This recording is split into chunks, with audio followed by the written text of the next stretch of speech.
Who was everybody? What do you mean everybody's waiting on Dillashaw? Who was everybody? Corey Sandhagen, when he knocked out Marias, he called out TJ Dillashaw. Rob Font, he knocked out your boy Marias. He did. Everybody's knocking out Marias. Marias is he's another one that we talked about last week. He needs to go on ahead and get on that legacy train because that chin seems to be shot. Is it that the chin is shot, or is it that he's too big and he's cutting too much weight? Bro, he got touched by a jab and stumbled back 4.5 feet. Dude didn't even turn his hips over on that uppercut, and he fucking crumbled. And let's not forget the world's slowest, and I mean the world's slowest spinning back heel kick landed on the top of his dome, and he didn't know what planet he was on. Okay, you're talking about Corey Sandhagen. I am. Corey Sandhagen, okay. Not really. That was just, okay, you get clipped on top of the head, okay. Rob Font is a legit striker. He is. And he touched him with a jab. He touched him with a feel-out jab just to test his range. And he found it all right because he stumbled back 4.5 feet. Yeah, but that was a strong jab. I think people people talked about Sean, what's his name, Sean? O'Malley. Yeah, him. I don't understand his hype either. Yeah.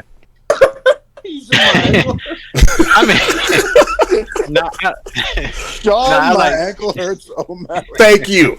You talk about fucking Dominic Cruz's fucking plastic man. This cat is made out of fucking glass. This dude took one whole calf kick and couldn't walk. Hey, you know the last time I saw someone literally get babied onto a stretcher and carried like a newborn bride was probably Hagler and Hearns. Newborn bride? Yeah.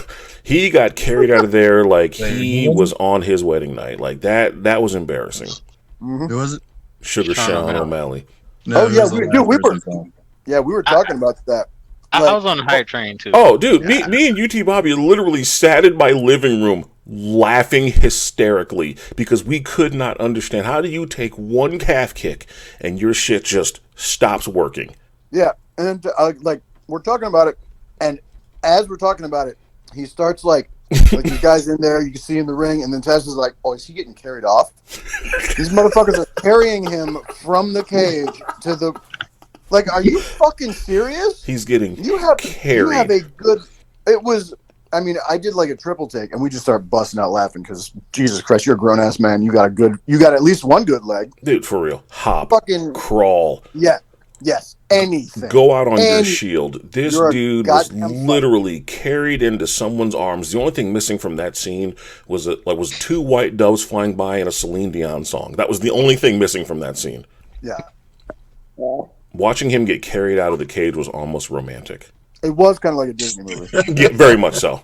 I'm gonna have to rewatch this now. Oh man. Yeah, but I mean. Everybody thought he was. I mean, he is a good striker. Don't get me wrong. He is. Just saw.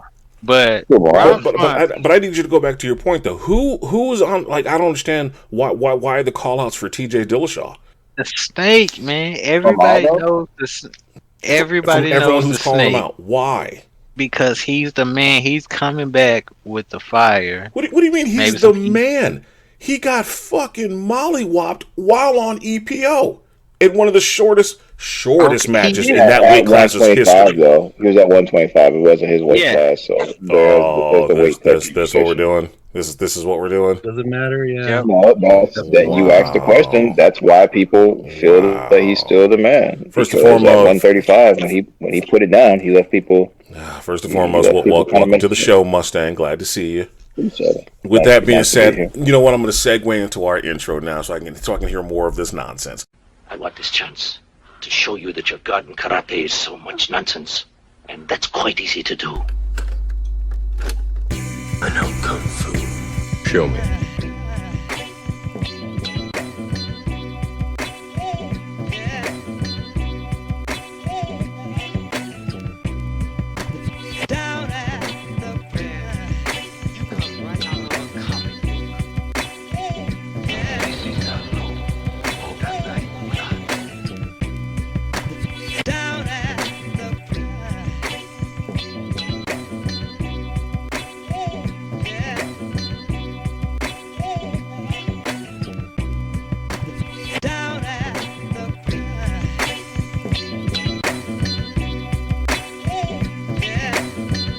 the guy a gun and it's suplex. Give him two and it's gone.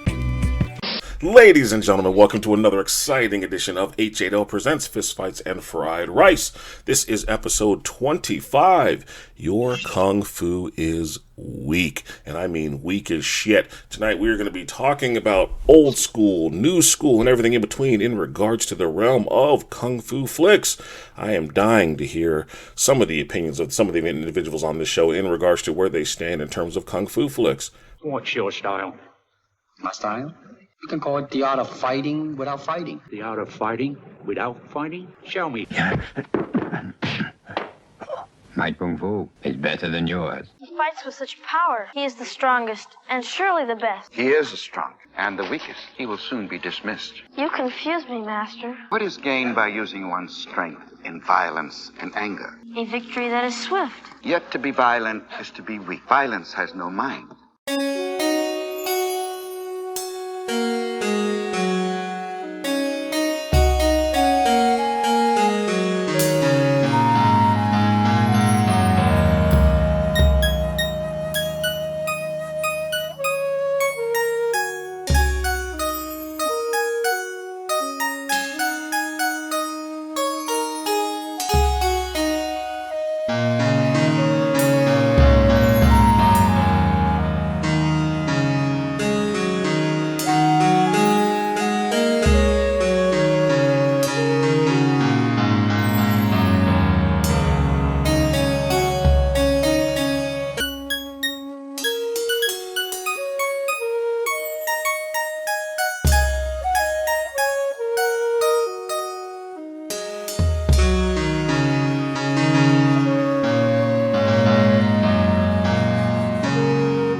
Quickly as you can, snatch the pebble from my hand. When you can take the pebble from my hand, it will be time for you to leave. Joining us this evening, we have, joining us late to the show, he on Black People Time, but I appreciate him showing up, Mustang. Thank you for coming to the show, sir. Gracing our presence with that baritone of yours. I deeply appreciate it. Also joining us to the show, rolling 15 inches deep, the destroyer of all things ovaries, the man who has decided that women's self-defense isn't quite as useless as people have made it seem, though he won't be taking any classes anytime soon. I bring to you the dirt diggler of the H8L, Lobo. I was born ready. You damn right you are, sir. Also joining us, a man that needs no introduction, my spirit animal, as cool as the other side of the pillow, the yin to my yang. Bring to you the one, the only, UTBABYA. On guard. I'll let you try my Wu-Tang style. Your Kung Fu is weak, sir. Is nothing compared to my dragon style. Also joining us this evening, who I'm pretty sure is going to have some interesting and enlightening comments in regards to this topic, I bring to you the connoisseur of combat sports, the Rain Man of martial art, the self-appointed black man of Dagestan, the one, the only, Justice Magnificent. Let's see you try your water technique. You're a failed airbender. UTBABYA, you ate anything good lately? Has anybody? Oh yes, I was on mute. Oh, okay. My phone got locked. Have you Started to sleep again. ate anything interesting? Yes. I wanna chase him!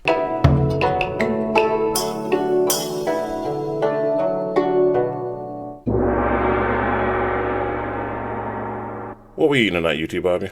Okay, so previously I had mentioned a Thai place which was just excellent, but I have now found what I think is the best Thai food in Charlotte. But I am a firm believer that DJ Noodle Bar in just outside of Noda, that shit was unbelievable. And it, again, like many Mexican restaurants, for some reason, the cheaper the food, the better it seems to be. And that place was extremely affordable, and goddamn, it'll knock your socks off. You know it's good when you, like, the scale is like 1 to 5 peppers. You see something walk by, and you can smell the spice, and you ask what it is, and it's a 2. Like, yeah, that's okay. This is authentic now. We know this has Thai hot down. I ordered like it was some kind of soup with like duck, and my girl ordered something with like green sauce, and she got it with like half a pepper, and she was still too hot for her, but it was delicious, and she couldn't stop eating it. Fuck yeah. She's just like crying and eating, but she's like, "Oh my god, it's so good! It hurts so good." Yeah, DJI Noodle Bar off the fucking chain. All right, we're gonna take us a 2-second break. We're gonna come back and talk about kung fu flicks.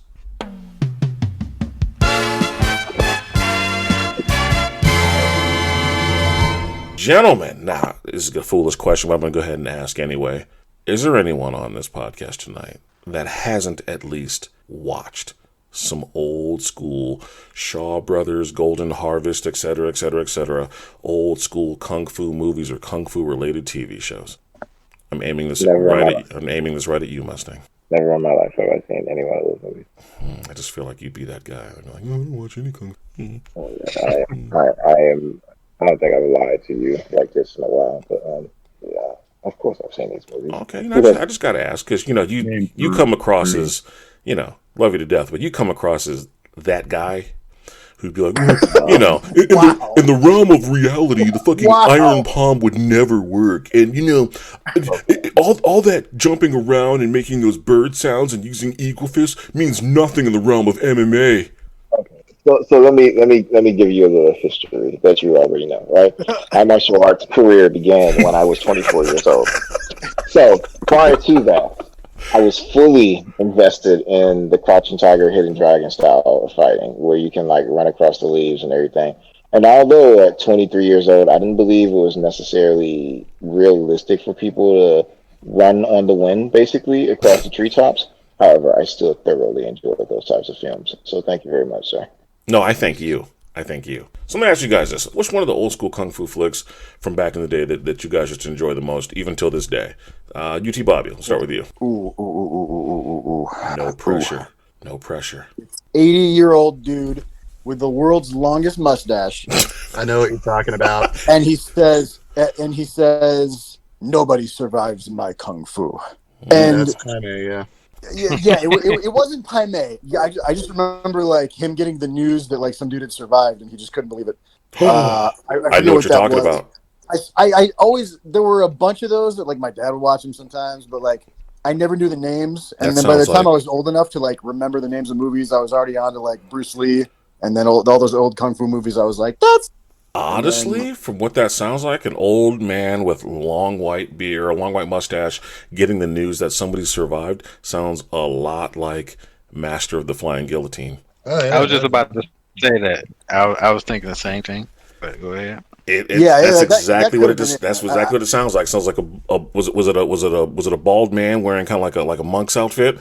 I remember his like younger like student got like one of his like henchmen or whatever comes in to tell him that like that the guy was gonna survive or he survived his initial battle, but the guy was gonna die like a day later or something like that, and that's what the master knew. I don't Master of the Flying Guillotine. That's exactly what that is. Okay, yeah. So that was like one of the first ones I saw like that, and I'm like, oh, that's fucking cool. Yeah. Otherwise, like my biggest exposure to kung fu movies was after Crouching Tiger made it over to the U.S. and then that whole era came about. Oh yeah, I can't wait to talk about that. Lobo, how about yourself? What's one of the old school ones that stand out to you? I mean, I got a lot. Let's just go with one. 5 Elements Ninjas. That is undisputed. Fun movie. That is an undisputed classic. Justice, how about yourself? Yeah, I know the code word for me. Poison Clan rocks the world. Nice. 5 Deadly Venoms all day. Classic. Hell yeah. Fucking classic. All right, moment of truth. All right, Mustang, how about yourself? Jet Li, Twin Warriors. Oh. Yeah. Wait, what movie? Twin Warriors. I think they may have called it something else. I think this had a couple different names, but it's Twin Warriors. It was I think his name was Jumbo. Mm-hmm. Jet Li, Jumbo, and what was the other dude's name? Jumbo and Sambo, something like that. But they were like these two monks and whatnot, 2 orphan monks, I believe.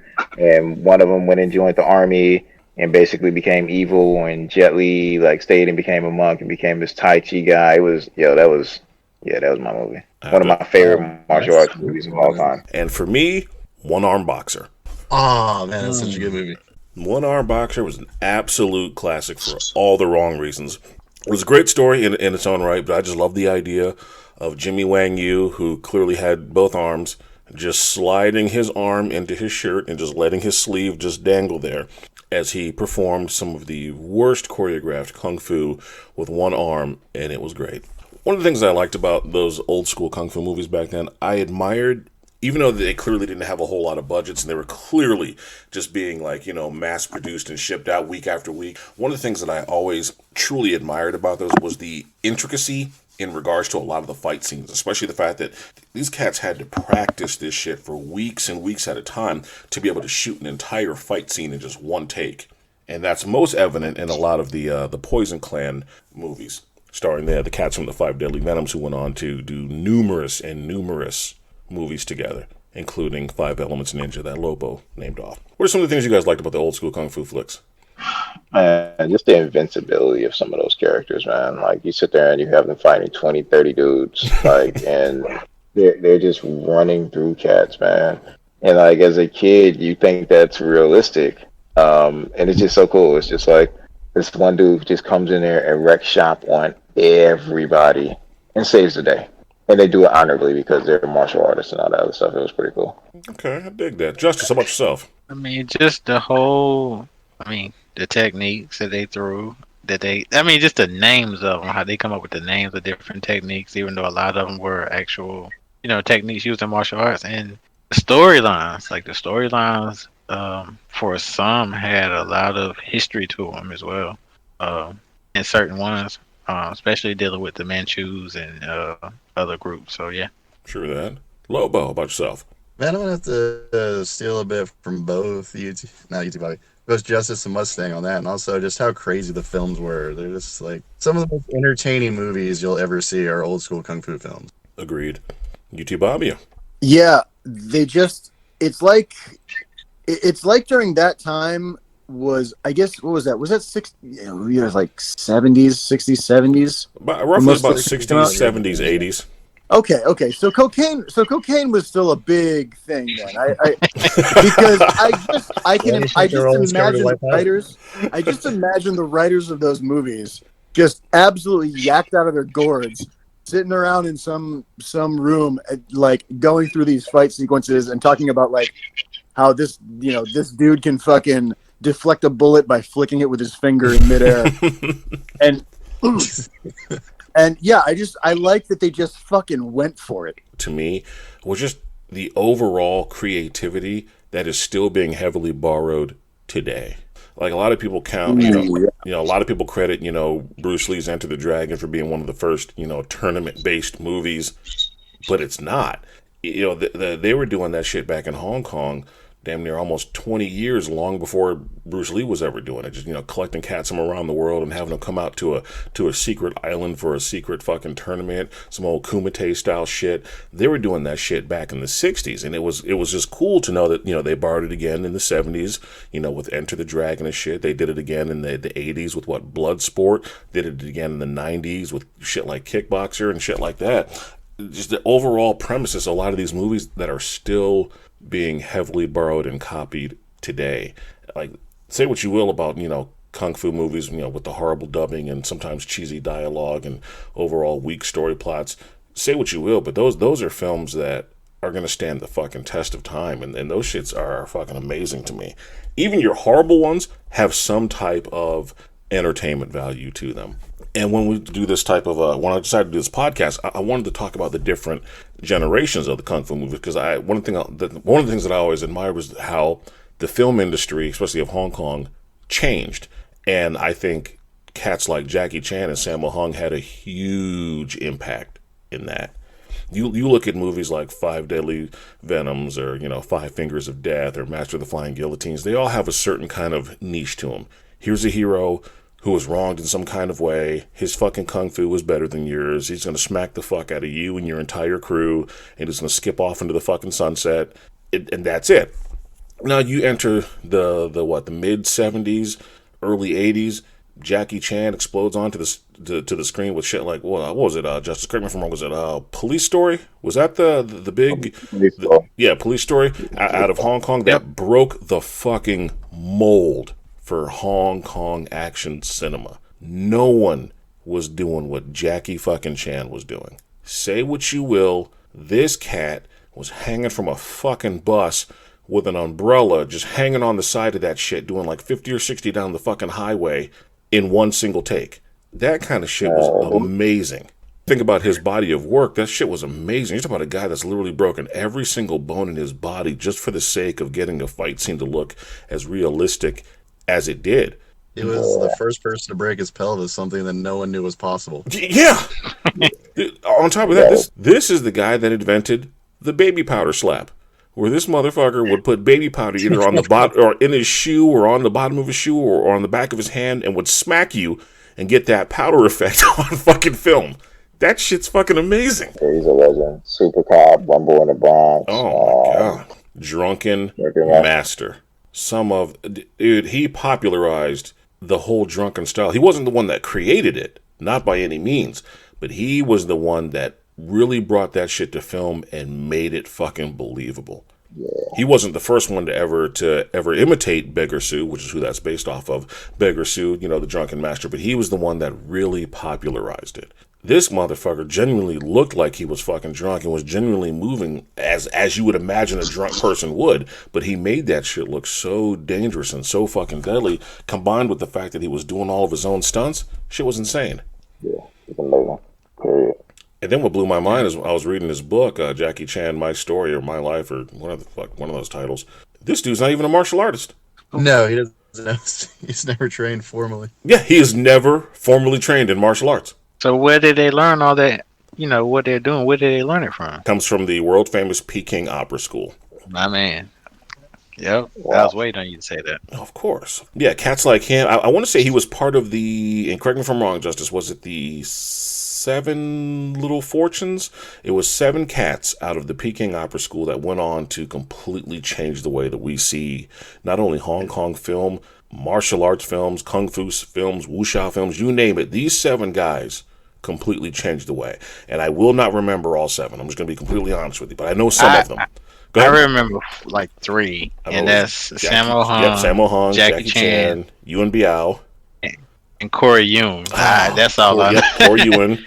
Was Yuen Woo Ping part of that? Jackie Chan, Sammo Hung, Yuen Bioa, Yuen Woo, Yuen Ki, and Corey Yuen. Oh, wow. Okay.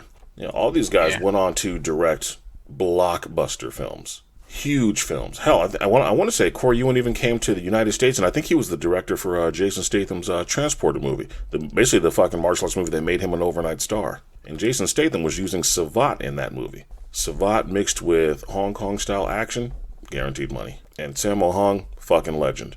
Absolute legend. This dude's been heavy set his entire career and has done things that even the most skinniest and agile motherfuckers can't do. Like coming from the old, like being a fan of the old school kung fu films. Like I said, you can name off hundreds of classics. Secret Rivals, Return of the Five Deadly Venoms, so forth, so forth, so forth. And then I think somewhere along in the 80s, when Jackie Chan and Sammo Hung kind of branched out and did their own thing, they completely changed the way that we see those movies. They gave it a more modern, realistic take, but still kept the kung fu aspect of it all. Honestly, you look at Jackie Chan's earlier movies and Sammo Hung's earlier movies, and hell, even Yuen Bioa's. It almost makes you think you don't ever in your life want to fuck with a cop from Hong Kong, ever. Oh God, no. Pretty much. How many of those movies are there now? Oh man, the Super Cop series, or not? You know what, Police Story? Yeah, because there was a new one I saw on Netflix earlier today. Yeah, it was pretty brutal. Is Jackie Chan, or are you talking about another cop from No, just Jackie Chan. He's still continuing on the Police Story series. Really? He's rebooted this series like twice. I think it's called like Police Story Lockdown or something like that. Yeah. Yeah. It's definitely worth checking out. I mean, obviously he's older now. He's not quite doing as many of the outrageous fight scenes, the stunts that he was before when he was younger. But when he is implementing his fight shit, I like what he's doing now. He's taken more kind of like almost like a John Wick approach, where the kung fu that he's using, it's still flashy and whatnot, but it's more flash in a brutal kind of way. I don't know if any of you have seen it, but he had a movie come out a couple years ago with Pierce Brosnan called Foreigner. The Foreigner. Yeah, he beats the living fuck out of some dudes in that movie in relatively brutal fashion. Yeah. Which is a lot different than what he was used to. Like, he's not doing the whole slapstick, look at me, I twirl a beach towel around and smack you in the ass with it, woohoo, no, I jumped in between your legs and heel kicked you. He's not doing any of that shit. This dude's kicking you in the fucking dick and launching you out of a fucking window and, like, you know, building a homemade gun and shooting up people with it. And you're like, okay. Yeah, I'm too old for that nowadays. Yeah, pretty much. Pretty much. I'm going to use these old man tactics. Fuck this shit. You wanted to play games. You should call me 30 years ago. For real. And Sammo Hung had a movie like that not too long ago. I want to say it was called The Bodyguard or My Bodyguard. He basically plays this former Hong Kong intelligence officer who's got like dementia or some shit. And, you know, he forgets people's names and he forgets where he's going and shit. But one thing that he still remembers is how to systematically fuck people up. And when these dudes fucking do him wrong, he breaks them in ways that are not what I'm typically used to and seeing from a Sammo Hung movie. It's nice seeing these cats as they're older morph their styles into something more, I guess you could say, reality based. And ultimately, I think that's something that you have to do. I think in a way, especially as these cats get older, obviously they're not going to be jumping out of fucking helicopters and landing on, you know, trains and then cutting backflips onto motorcycles and shit like that. I don't know what movie I just described. I don't think that actually happened, but fuck, I could be wrong. Actually, no, wait, didn't they do that in Super Cop? With Jackie Chan, I'm pretty sure it happened. Yeah. If it was Jackie Chan flick, all that shit happened. One right after the other. I think it was Super Cop. I was going to say, I think the last fun athletic movie I saw him in was probably The Forbidden Kingdom with him and Jet Li. That was a fun movie. We will never discuss that movie ever. Pretty athletic. You didn't like Forbidden Kingdom? No. Hold on. You did not fucking not. You did not like that. Okay, you want to be honest? Okay. You know, since you want me to be honest. Hold on. Here's the question: how many times did you watch it? Twice. And so I would say the first time I saw it, I didn't necessarily care for it that much. The second time I watched it, I was like, okay. The third time I watched it, I loved it. So I think it may be one of those movies that needs to grow on you. It's not. The first time I watched it, I was sent into an absolute murderous rage. The second time I watched it made me want to walk outside and run up to the first living thing and kill it. That's what that movie does to me. And I'll tell you why. As a avid and hardcore kung fu movie fan, I have waited my entire life, and I mean my entire life, to see two martial arts icons like Jet Li and Jackie Chan do battle on fucking film. When I finally get that, it's all for the sake of teaching little white boy Jim how to do fucking kung fu along the journey of friendship. They were both in their 50s though. I don't give a shit. They can still whoop ass. You saw what you got with Jones and Tyson when they were 50s. Like, I would argue that those two 50-year-old kung fu master stars did a lot better than them, bro. For entertainment value, bro. Wow. Them strolling through the countryside of China with little Timmy, teaching him the ways of kung fu because he's getting bullied in the real world, made me want to vomit. And this is a movie that is full of legends. You want to think of a hard movie? How about this? The One. I like The One. The One was great. You will not say anything bad about the One. Go for it.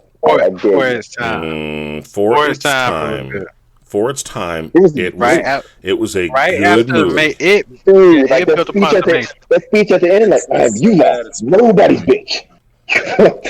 Just the idea of Jet Li on top of a mountain kicking the fuck out of other Jet Lis.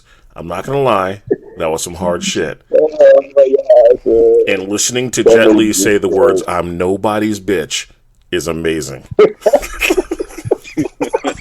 Love that movie. I enjoyed the way that he punked Jason Statham in that movie. That was also during a time where Jet Li and Jason Statham were starring in like another movie together, wasn't it? War or some shit like that. Yeah. And they did not fight. Yeah. Yeah. That was a huge letdown, a huge disappointment that those two motherfuckers didn't have a single fight scene against each other. The only thing I remember about that movie is that those two were in it. I just remember Jet Li smacking the fuck out of somebody and him taking a a really nice set of rims and throwing it at a person's face. I remember that. Yeah. It was a good movie, but when you saw the cover art and the promo, Yeah. and then you saw the movie, you was like, it's a disappointment. Yeah. Like, there's literally a scene where Jason Statham is in Jet Li's face, and he flat out says to him, "The next time I see you, me and you are going to go to war." And you're like, oh shit, it's going to happen. Not only is that the title of the fucking movie, but he's got his finger in Jet Li's face. It's about to be some real shit. And no, it's Jet Li running and Jason Statham chasing him. You guys remember the first time Jet Li broke onto the scene with American audiences in Lethal Weapon 4? Yes. Oh my god. Man, tell me he was not the baddest motherfucker in that movie. Dude, when this dude is underwater with rebar stuck through him and beating the hell out of those two dudes, I'm like, yo. It's one of my favorite scenes in the movie because dude is literally just standing there, and these two are having that conversation like, "Hey, we're about to retire. Yeah, so and so's about to be about to have a baby. You about to be a grandfather. Yep. Yeah, I mean, we could leave him for the younger cops. Yeah, we could do that. You know what? We just put in the report. He just got away. Yeah, he got away. These motherfuckers turn around and start walking off, and the dude's like, wait, but the thing with the gun though. How did he take apart the gun while I was holding it with one hand? I don't know. That'd be one of those things that'll always bother me forever. Yeah. Let's go ask him. And they proceed to get their asses kicked. That was one of those movie villain introductions that genuinely made sense. He didn't talk. Yeah. He didn't say a word, and he just fucked people up. The only time this dude ever really played a villain, he played it so well, just doing what he probably does every day and just whooping ass. One of the greatest introductions ever. That was great. And he's never been that good of a villain before, or after that either. No. Like, even in the one where he played good and bad, like the bad him was nowhere near as good. No. Well, that's the Lethal Weapon 4. He doesn't say much of anything. But even his mannerisms were hard in Lethal Weapon 4 versus that of the one. Like, when you looked at him, you just knew this dude was about to take those Buddha beads and fuck you up with them. And he did. Man, he's another fucking legend, man. Like, after Lethal Weapon 4, my favorite one. That's my favorite one. Oh, he's up there because I've always gone back and forth between him. Like, I consider them two different classes. Like Jackie Chan and Sammo Hung, old school from the '80s, still kicking ass, still whooping ass, well into the 2000s. And then I look at the next generation, your Jet Li's, your Donnie Yen's. These are another group of cats that really stepped the game up for kung fu flicks. Hell, I'm going to lead right into it with Donnie Yen. I'm a huge Donnie Yen fan. This is long before the Ip Man shit. I thought what he did with the first Ip Man movie was fucking fantastic. But prior to that, he started off doing the 80s kung fu flicks where he's bouncing around and he's playing this character, playing that character. Really didn't really come into his own. To me, he really came into his own and really solidified himself as that motherfucker when it came to SPL. And I can't remember what they renamed that movie. I think they renamed it Killzone or some shit like that here in the United States. But the way that he mixed Wing Chun and MMA made that seem like the most brutal fucking combination of fighting arts on the fucking planet. Granted, I know it's all just movie magic and choreography and shit like that, but watching the shit that Donnie Yen does on film fucking amazes me. And this kind of goes back to a point that I was talking about with Justice in regards to how I was disappointed with when Jet Li and Jackie Chan finally got to fight on film. To me, it was very lackluster, especially when I compare that to something like what Donnie Yen and Jet Li did back in the fucking 90s with a little gem called Once Upon a Time in China Part 2, where these two have the most epic weapons fight, in my opinion, ever put on film. And I highly recommend that. If you guys ever get a chance, watch the fight clip on YouTube or just watch the entire fucking movie if you want to. These motherfuckers put on an absolute masterclass of weaponry, and it's fucking amazing to me. Which fight in particular are you talking for that movie? I'll go when they're going staff versus staff. Oh, the end of the film? Yeah. Okay. When they're going long staff versus long staff, fucking amazing. And they kind of reenacted that again in the 2000s with, was it Hero? I think it was Hero, where they had their long-awaited rematch on film. I really respect everything that Donnie Yen has done, especially lately with the way that he's been really incorporating more mixed martial arts and Muay Thai-based striking into his films. Like, if you guys get a chance, check out SPL, aka Killzone. The movie that I put into the chat for review, fucking Flashpoint, which, as far as I'm concerned, he did another masterclass MMA performance in that movie. God. Special ID. Kung Fu Killers. Thank you. That was one I could not remember. Thank you. And Kung Fu Killers. You want to look at movies where this motherfucker blends Wing Chun Kung Fu, Muay Thai, and MMA-based striking and grappling flawlessly together, watch those movies. You will not be disappointed. You guys ever checked out any of those movies? Your thoughts, Justin, on Jet Li and Donnie Yen in terms of the new school for their era? Yeah. I mean, they pretty much did their thing, man. I mean, that was it pretty much. I think because you had people like Chow Yun Fat, who was pretty much getting older, and with the John Woo films. Donnie Yen, Jet Li, and underappreciated Mark Dacascos. Very underappreciated. Played a lot of bad guys, but he put on some choreography with those guys and some fight scenes. Could not agree more. Mark Dacascos is one of those guys that should be mentioned along with some of the greats, but never is. This, in my opinion, Mark Dacascos, till this day, has still put on the best representation and presentation of capoeira on film with Only the Strong, and I will argue that with anybody. Yep, I agree. And then let's not forget, we just saw him on film not too long ago with fucking John Wick Chapter 3. Right. This is a dude who's literally been there and has done it just about all. Everything from Hong Kong action, American style action, small screen, big screen. The fucking dude has done it all. And it's honestly a shame he doesn't get the love that he fucking deserves. But in a way, and I hate to be a dickhead when I say this, in a way he almost kind of brought it on himself by when he did that stint on Iron Chef. Iron Chef. Yeah, that really. Yeah.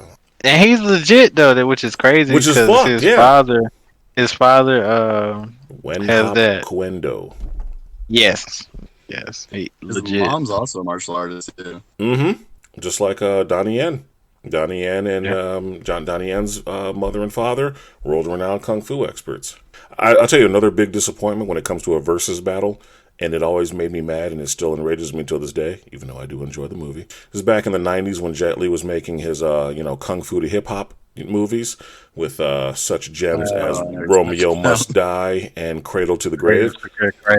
And I don't give a fuck what any of you say. I thought that was great when Jet Li was kicking the fuck out of Tito Ortiz and the rest of those MMA dudes in Cradle to the Grave. But there's this scene in Cradle to the Grave where you finally get to see Jet Li versus Mark Dacascos. And That's disappointed you? It disappointed me because they are both capable of so much more.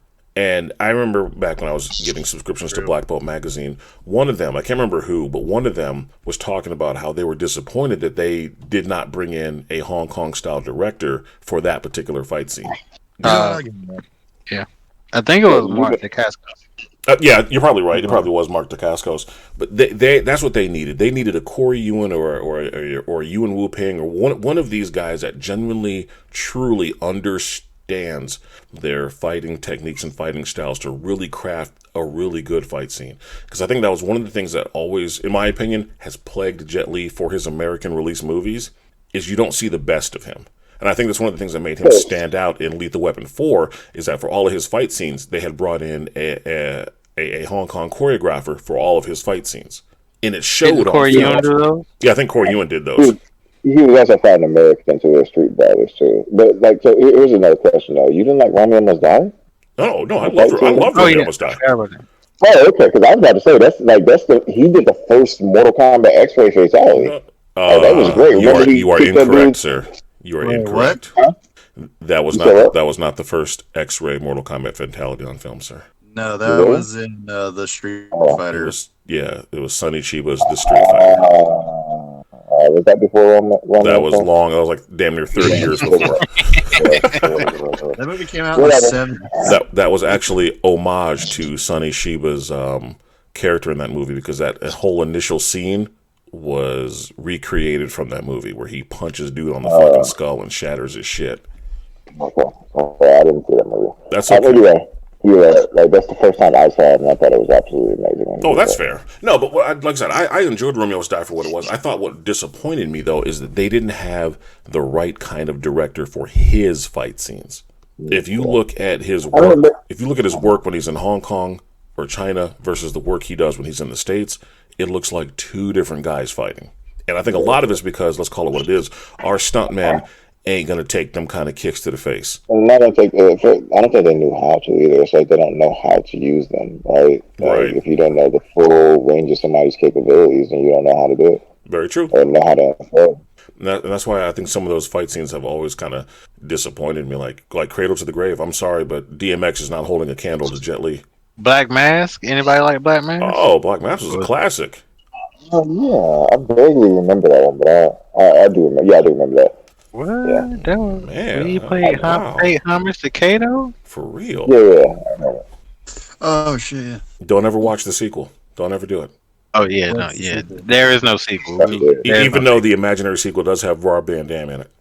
What sequel? We don't talk about that. Didn't Donnie Yen? Oh, yeah. Now you talking about Brutal Jet Li Unleashed? Oh, how did I forget? Dude, yeah. That just happened. I just got schooled by Mustang right now. I must be tired. That may be the one. That may be the most brutal Jet Li I've ever seen. Yeah, it took me forever. It took me forever to realize the old guy in that movie was the same dude from Who Framed Roger Rabbit. Okay. Yeah, the guy. Bob Hoskins. Bob Hoskins, the guy that was putting a leash on Jet Li and telling him to fucking kill people, was the same dude kissing Roger Rabbit. That shit fucked me up. Wait, it was. Yeah, Bob Hoskins, same fucking guy. Same guy that was hanging out with cartoon fucking bunny rabbits and shit was telling Jet Li to kill There's also motherfuckers. Mario in Super Mario Brothers. We will never speak of that. We will never ever discuss that because that never happened. I would say I think between Jet Li and Jackie Chan, I prefer Jet Li because he was the more brutal, like the more brutal, what I consider to be more realistic. Jackie Chan, like you said, was more slapstick, more fun. Have you seen the Police Story movies? I agree with you, all depending on the movies. Because, like I said, you are right. Jackie Chan used more of a Charlie Chaplin style, use everything in my surroundings in a comedic way to fuck you up with it.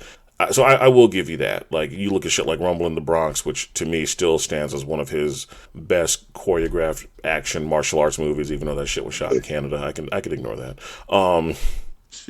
Compare that with like you said, Jet Li's Unleashed, or hell, even Hero, or what was it? What was his last Wuxia film? Was it Undefeatable, or some shit like that?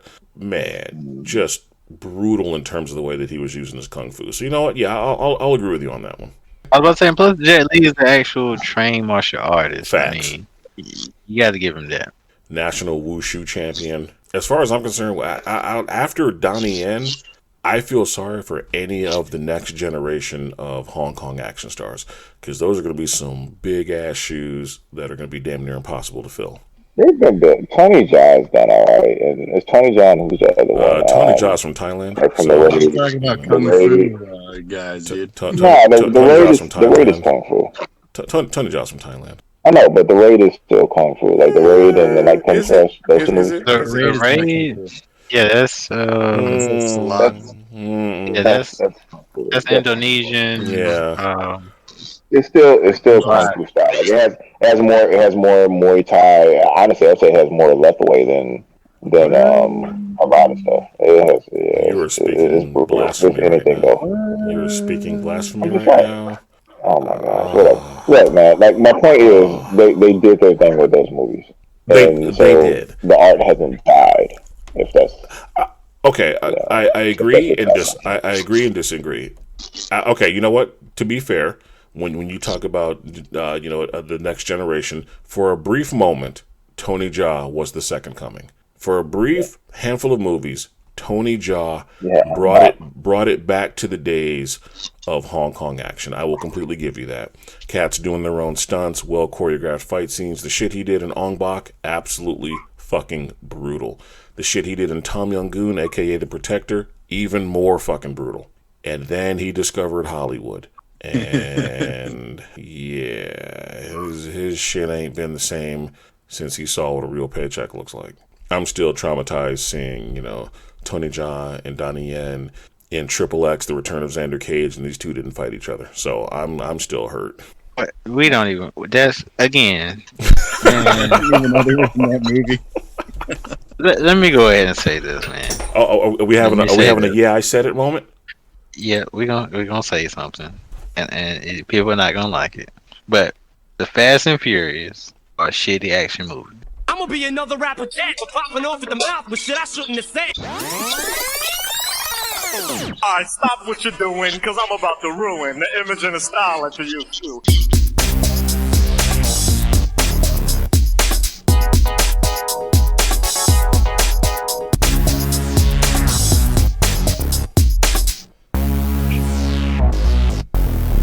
These motherfuckers are thinking I'm playing, thinking I'm saying this shit, thinking it just to be saying it.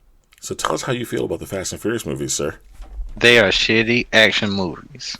As popular as they are, if that's what we consider to be like, because action movies are really like, I mean, it endangered species right now. It's terrible. Triple X, anything with Vin Diesel action wise is almost terrible. I'm just gonna be honest. He's an okay actor. He's popular. Women love him. I get it. But Fast and Furious, all that whole thing, he's not an action star. Sorry. Fuck those movies. Outside of Fast and Furious 1, I stopped giving a shit. The moment these motherfuckers are taking on international terrorists and catching missiles and jumping from fucking skyscraper to skyscraper in your fucking souped up Mazda, fuck you. Man, they're in cars and parachutes. Ludacris is putting 52, I mean, it's 52 blocks, and I'm a big fan of that. But he's putting 52 blocks, he's fighting in the movies like this is Ludacris. Like, what's your fantasy Ludacris? Braids, 2000 Ludacris.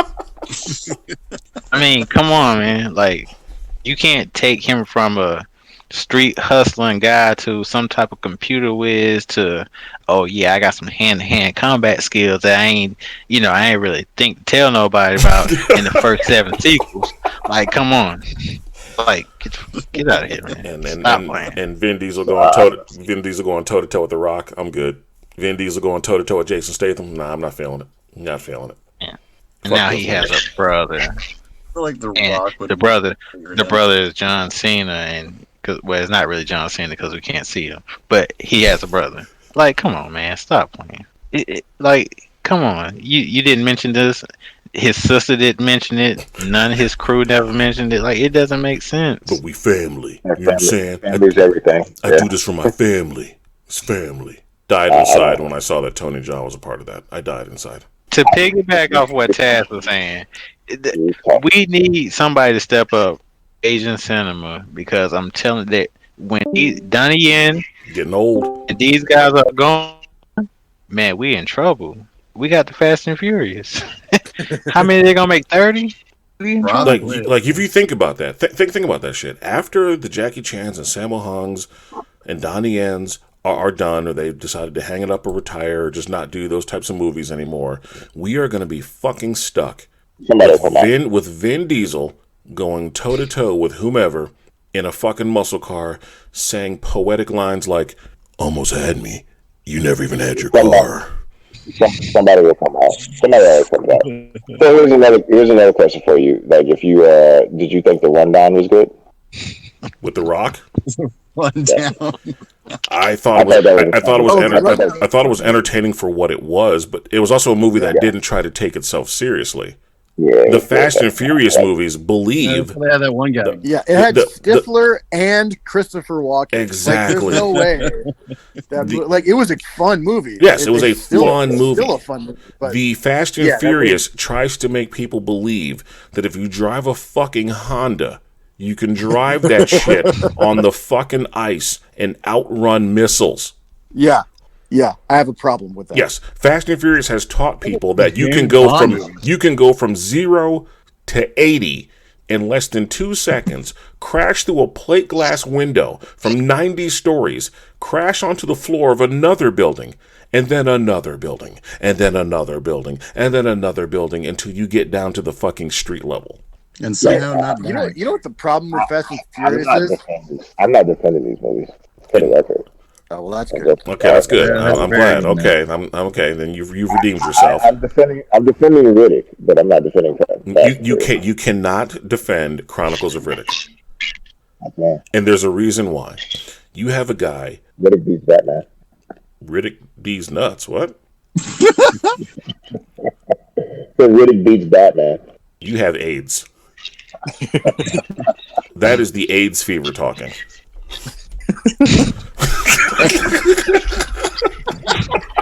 Damn.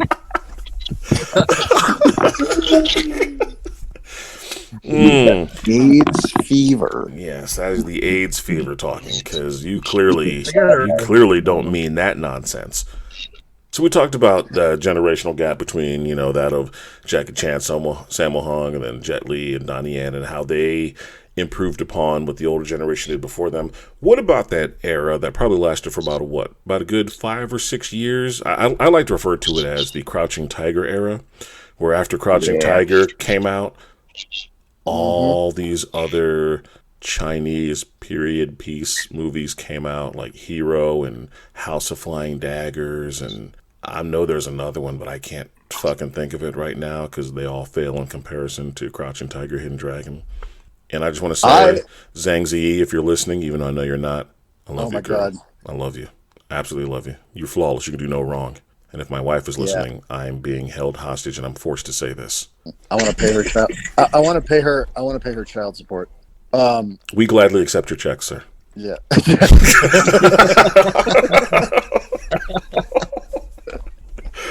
Crouching Tiger, Hidden Dragon, probably hands down one of the greatest martial arts kung fu movies ever put to film.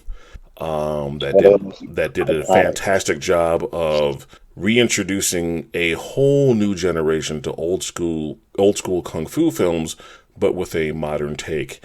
And on top of that, the movie had 2 of the sexiest women ever to grace God's green earth, and that would be Michelle Yeoh and Zhang Ziyi. I forgot what his name was, who directed that movie. Ang Lee. Ang Lee, thank you. Ang Lee did a fantastic job, and as far as I'm concerned, it'll be hard-pressed for anyone else to recreate what he's done. And we will not talk about that god-awful shit-to-film sequel that Netflix tried to do. Do you guys remember that time period, though, after Crouching Tiger, Hidden Dragon, you had all those period pieces come out? Oh, yeah. House of Flying Daggers was fucking just, another Zhang Ziyi classic. Amazing. Oh, yeah. Crouching Tiger was like, what, 99, 2000? Something like that, yeah.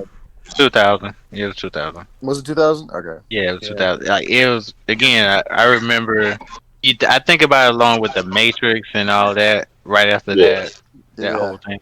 Yeah, I think, I say that was the Jet Li era right after that, honestly. Yeah, I'll give you that. Actually, you know what? I'm going to call it the Yuen Woo Ping era. Because, dude, after Crouching Tiger, Hidden Dragon, and The Matrix and shit, that fucking dude was directing everything. You remember when Billy Zane tried to pull his knockoff of that? With that TV show? Oh, man, what? No, the movie he did, it came on TBS. It was like a special. They raved about it. Black Sash? Terrible. Was that it? Was it Black Sash? No, it was Invincible. It was like Invincible or something like that. Yep, Invincible. It was something crazy. It was bullshit. It was terrible. Oh man.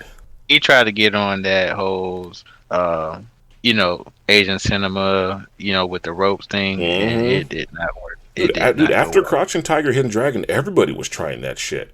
There were so many fucking bootleg straight to DVD movies that were trying to bite that style. There were so many fight scenes that were trying to copy that shit.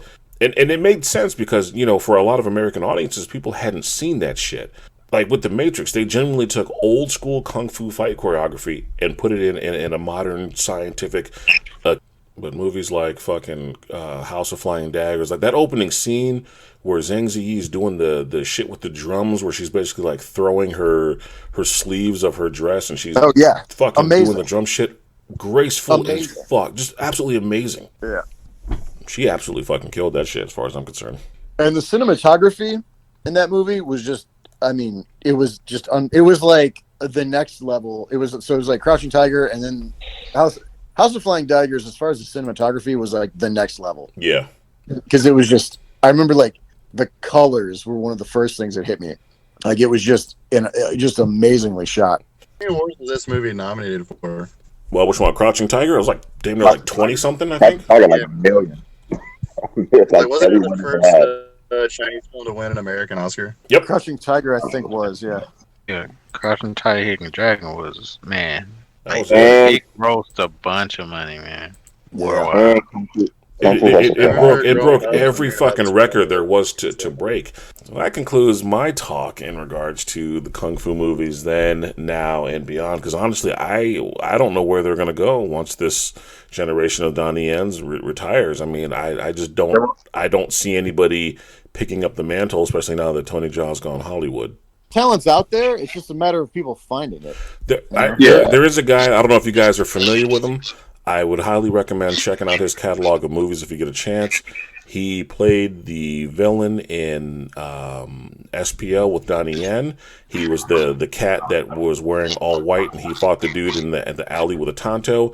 Jackie Wu Jing. Oh, yeah. If you get a chance, check out his latest two movies, Wolf Warrior and Wolf Warrior 2. You will not be disappointed. I think he, right now, is leading the forefront in terms of the next generation of the big action star. Oh, it isn't. Oh yeah, I think it's in his 40s. Yeah. He nice. Yeah, his kicks are fucking legit. Well, he's 46 though. Oh, he's 46? Oh fuck! I thought it was young. Man. Fuck. Listen. I mean, I get what you're saying, but it again, like you can bring the talent all you want, man, but again, and it's not to rag on these movies again, but when people want to see shit like Fast and Furious, and they make $40 million budget and go make $300 million worldwide, it's kind of hard to do. I mean, I think for a brief second, we had a brief renaissance of the hand-to-hand action films. We had the Jason Bourne flicks, and then fucking the John Wick shit fucking exploded.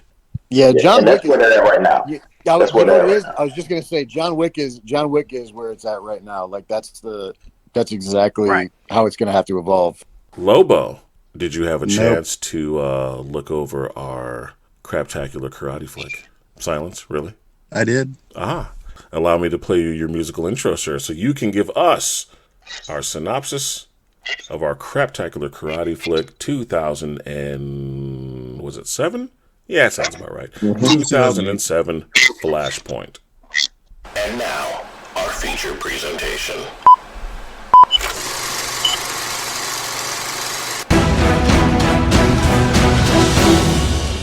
Man, how do I sum up this movie without making it sound generic? This is a cop revenge film. That's the best way I could summarize the whole movie. Donnie Yen wears a leather jacket and has better fucking karate or better kung fu / MMA than everybody, who goes on a quest for revenge and decides to disobey all police orders, even resulting in the damn near explosion of his best friend's fucking house to the point where his chick almost dies. But hey, fuck that, whatever. It's Donnie Yen. Once again, overly tight jeans, leather jacket, cool man haircut, and better kung fu. Flashpoint. And did I mention that Donnie Yen and Colin Cho have probably one of the best MMA-based tight jeans kung fu fight scene ever recorded? What are you guys' thoughts on Flashpoint? So I tried, man. Yes, that's what I want to hear. Go ahead. I tried to watch it. I made it about 6 minutes in. 6 minutes in? And at that point, it was just so hard. After the guy who I can only assume ended up being like the bad guy, after that guy is introduced by his scene going into a toilet in a club, dropping his phone into the toilet, and then karate chopping the front of the toilet off, which magically somehow allows him to reach further down into the actual piping of the toilet to get his phone, and then comes back out and shakes hands with a dude, and then you just see this guy's like face change as he realizes this dude's hand is wet. It was like, and it wasn't even like for comic relief. I was so confused that I just couldn't finish. Yeah. Justice, did you have a chance to check out Flashpoint, sir? And man, you talking about a struggle. I mean, I thought, I could get I past thought COVID was bad. Yeah. I think it was just the voiceovers was so bad, man. They were horrible. Oh my god, they were terrible. They were horrible. Yeah, it was like 1970s style. I think I would 1970s style. Yeah, I think I would rather just watch like subtitles, and I would have been fine. But the voiceovers, man, they killed me. Like it took me a while to just even get to the final scene. And your thoughts on that final scene, sir? Man, that final scene was it was good. That was a good I fight give scene. it that final fight scene. It was good. I mean, but we'll get into that in just a second. But it was a couple of transitions that, man. Yeah. Lobo, your thoughts, sir, on the movie?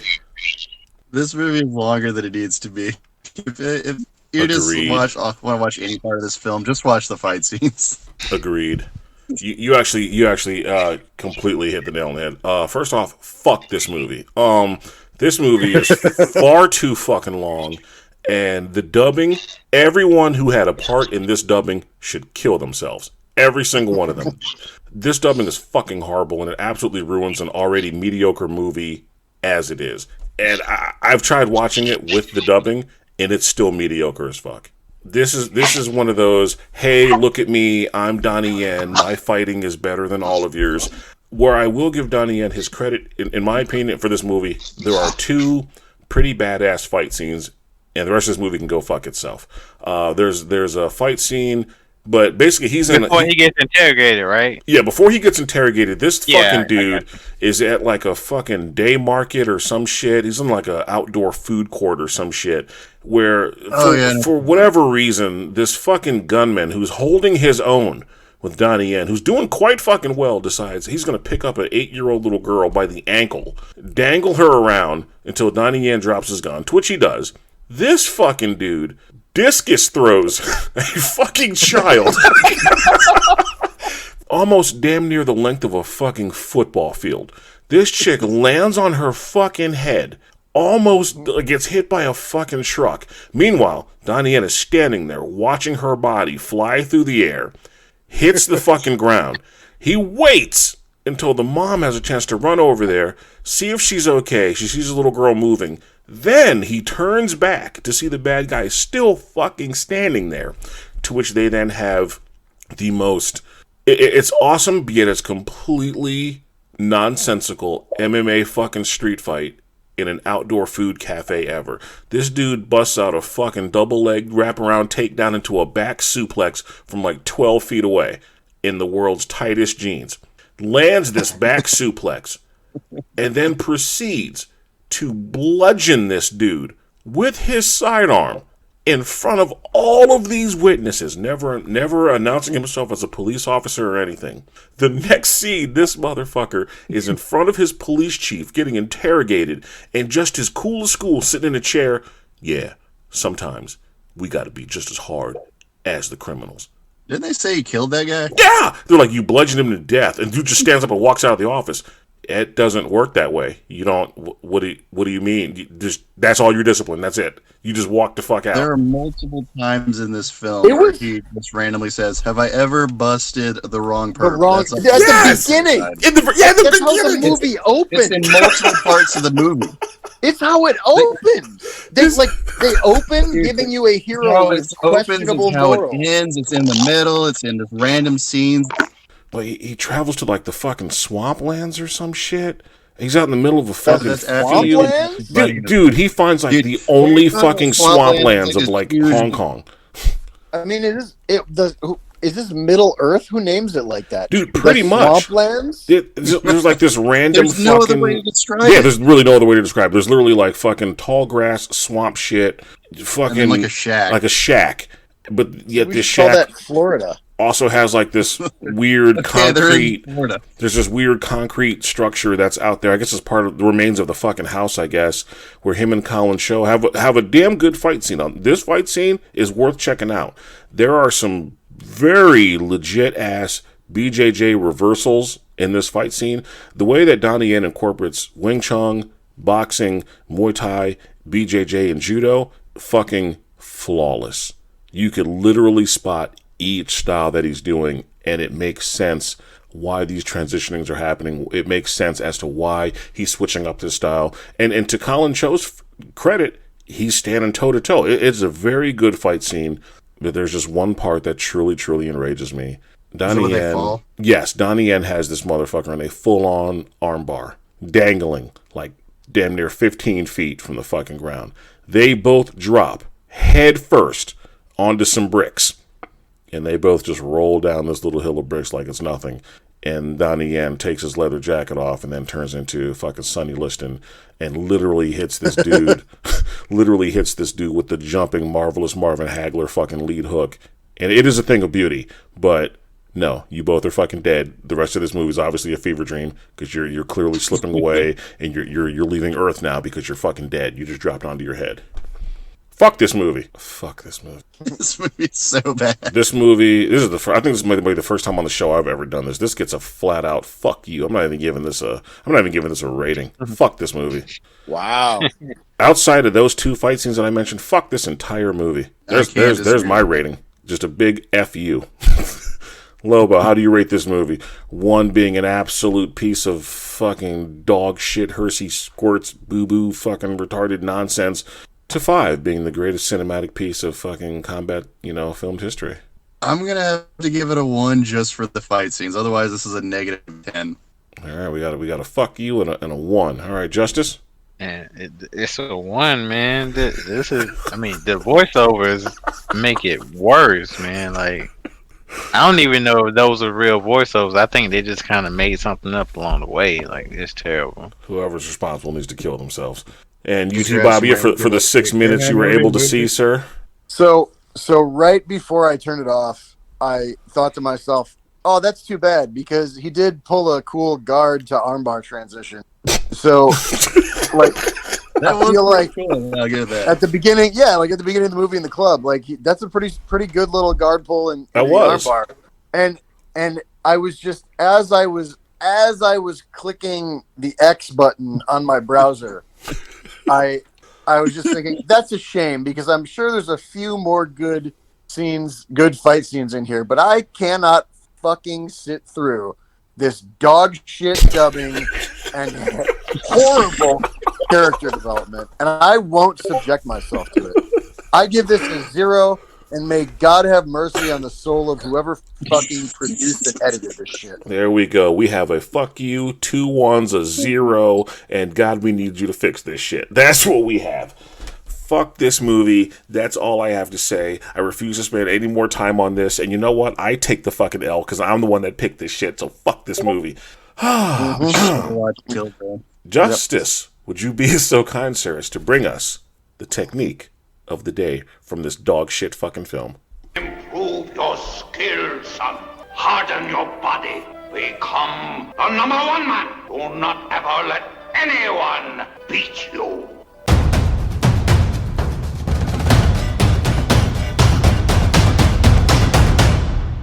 Alright, so the final fight scene, which is kind of crazy, but I'm going to say a couple things after the fact.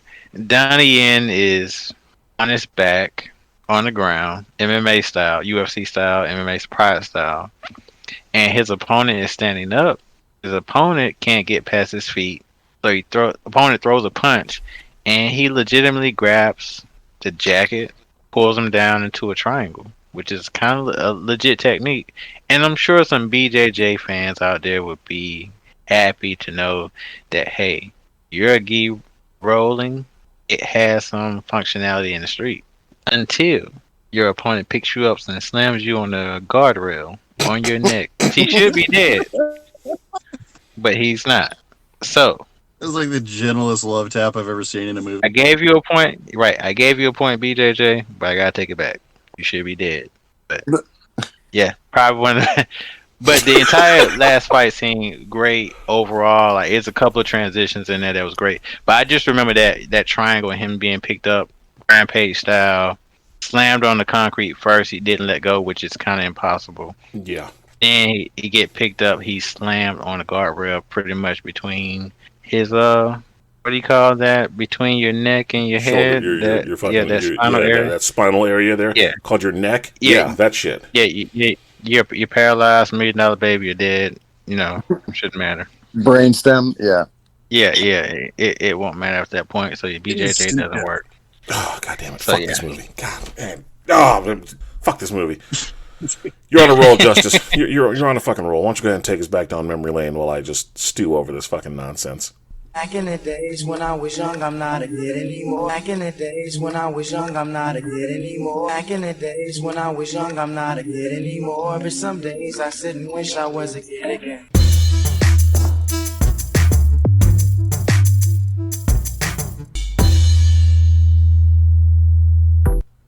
All right, so just gonna kind of go back because I've been ragging on BJJ for a while. So I'm gonna go back to a specific fight, Pride, Total Conflict. It was Rampage versus Ricardo Arona, where he picks him up and power bombs him to hell. The power bomb heard around the world. Yeah, I know a lot of people were like, that's illegal. It is not. But again, BJJ fans, I like y'all, some of y'all, but everything is not functional at times. There's a place for everything. Can we do something real quick? Yeah, absolutely, that movie sir. was such a fucking dismal dog shit black hole of a piece of fucking crap movie. Can we go around and just say our like favorite, just all time like kung fu movie, just so that we can kind of end this without like a bitter fucking taste in my mouth? Absolutely, because I'll be honest with you, man. I'm literally ending this shit fuming right now. Yeah, let's think about some better movies. You know, like what were these the kung fu movies that really top out on our lists? All right, really top out the list. Ooh, okay, we're going for the top of the list. Okay, I'll start. I'll list mine. So, I think my number one kung fu movie of all time is actually Fearless. Ooh, I love Fearless. Great movie. And it's because it is. I think Fearless is like the story is told so well. It's basically like a classic. It's like the classic hero's journey, where like he's and it shows him the growth of his character. There are some just excellent scenes in it. Now, half of the movie is not fighting. Half of the movie is plot development and his character growth. But then the fight scenes are great.